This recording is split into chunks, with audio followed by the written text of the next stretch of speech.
Just quickly, there's a historic relationship with the then USSR and the African countries that sustained itself in terms of their equipment supply. So wouldn't you say that that foundation is historic in nature as well? Just a simple yes or no.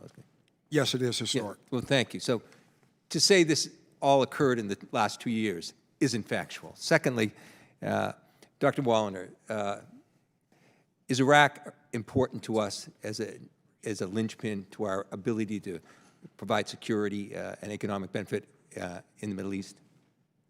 Iraq is absolutely vital to the ability to ensure the enduring feat of ISIS. So us conducting a military strike on Iraq, on their sovereign territory, without telling them, would have been endangering that to some degree. So it was good that we notified Iraq?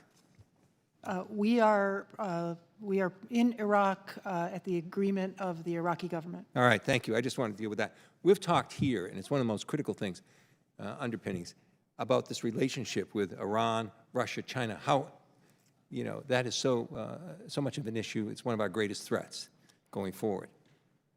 We have a better coalition. One of our biggest difference makers is the coalition that we have in Ukraine alone, over 50 countries all working together.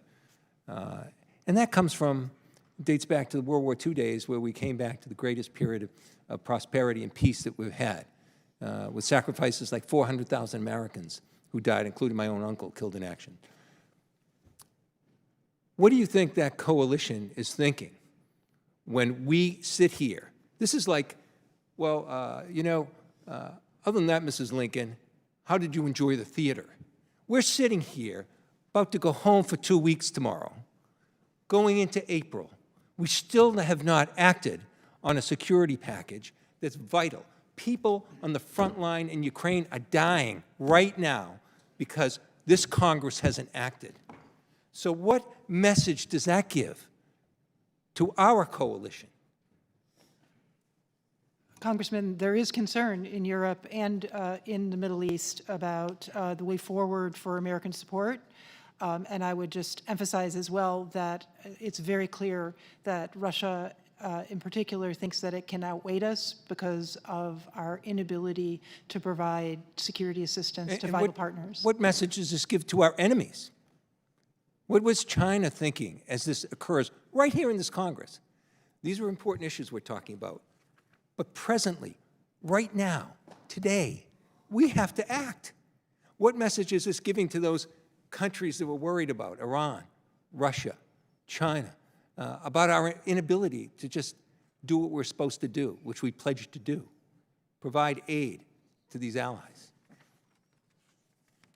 We have done our best to reassure them with words, but they are waiting to see our actions.